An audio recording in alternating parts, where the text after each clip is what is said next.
ഇത് ചുട്ടയിലെ ശീലം ചുടല വരെ എന്നൊക്കെ ഉണ്ടല്ലേ. അങ്ങനെ ഇരിക്കെ ഇന്ന് കുഞ്ഞുവാവൻ്റെ മ്യൂസിക് ക്ലാസ്സും കഴിഞ്ഞ് നമ്മുടെ ശക്തൻകുളങ്ങര അമ്പലത്തിൻ്റെ പാടവരമ്പത്തൂടെ ഒന്ന് നടന്നു കേട്ടോ. അപ്പം ആ നടക്കുന്ന നടത്തത്തിലില്ലേ എത്രമേൽ മനോഹരമായ 2-3 പൂക്കളെ കണ്ടു കേട്ടോ. മഞ്ഞപ്പൂവ്, കാക്കപ്പൂവ്, പിന്നെ ഒരു ബ്രൈഡ്സ് എല്ലാം തലയിൽ വെക്കുന്ന അങ്ങനത്തെ ഒരു പൂവുണ്ടായിരുന്നു കേട്ടോ. നമ്മൾ ഒട്ടും പ്രതീക്ഷിക്കാത്ത നേരത്ത് നമ്മുടെ കണ്ണിനെ മനോഹരമായിട്ട് തോന്നുന്ന പല കാര്യങ്ങളും ഉണ്ടാവും അല്ലേ. അങ്ങനെയൊക്കെ ഇരിക്കെ കുഞ്ഞുവാവ് പറഞ്ഞു, അമ്മേ എന്നാൽ അമ്മയ്ക്ക് ഈ പൂ പറിച്ചുകൂടെയെന്ന്.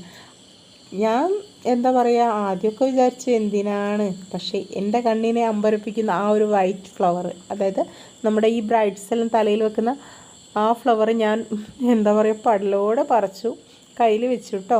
ഇനിയിപ്പം വീട്ടിലെത്തിയാൽ അറിയാം എന്താണ് കാര്യം.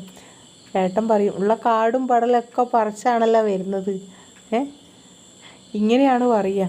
ഞാനധികവും കാടും പടലും പറിച്ച്, അതായത് ഞാൻ ആദ്യം പറഞ്ഞില്ലേ ചുട്ടയിലെ ശീലം ചുടല വരെ, ഞാൻ ആദ്യം അങ്ങനെയാണ് എല്ലാ കാടും പടലും എല്ലാം പറിച്ച് നടക്കും.